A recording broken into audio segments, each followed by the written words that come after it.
Hello, welcome to Thrive. Thrive in life, thrive in business. Today, we are discussing fear is the enemy of every first step.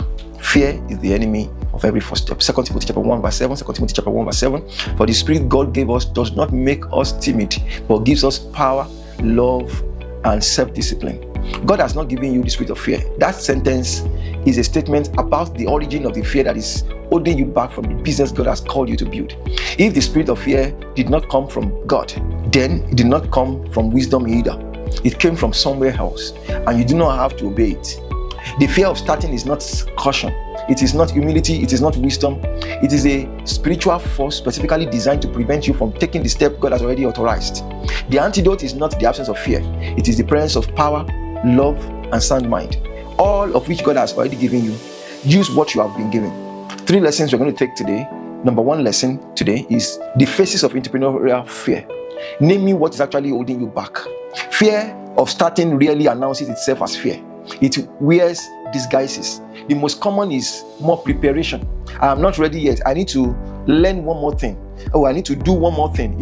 It is fear, but it camouflages. It doesn't look like fear. It just says, it's just because I need more preparation. That's why I've not started what I'm supposed to do.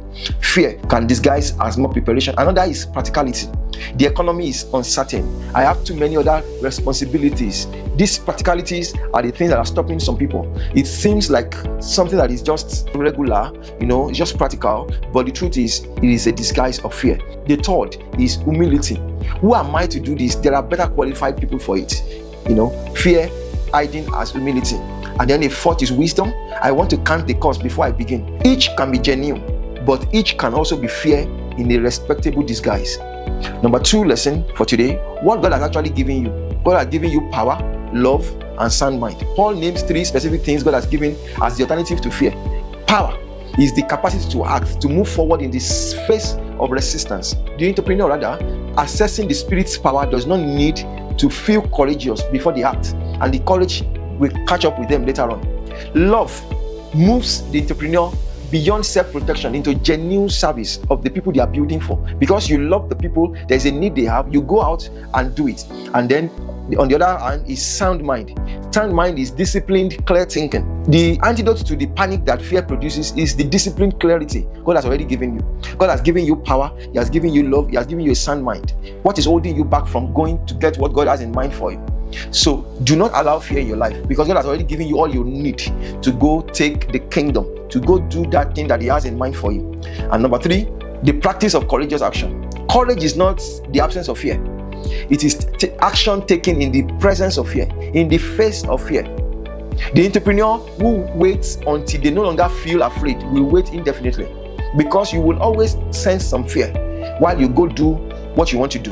Courage is acting in the face of fear. The entrepreneur who names the fear honestly before God, assesses the power and sound mind they have been given, and takes the next step anyway.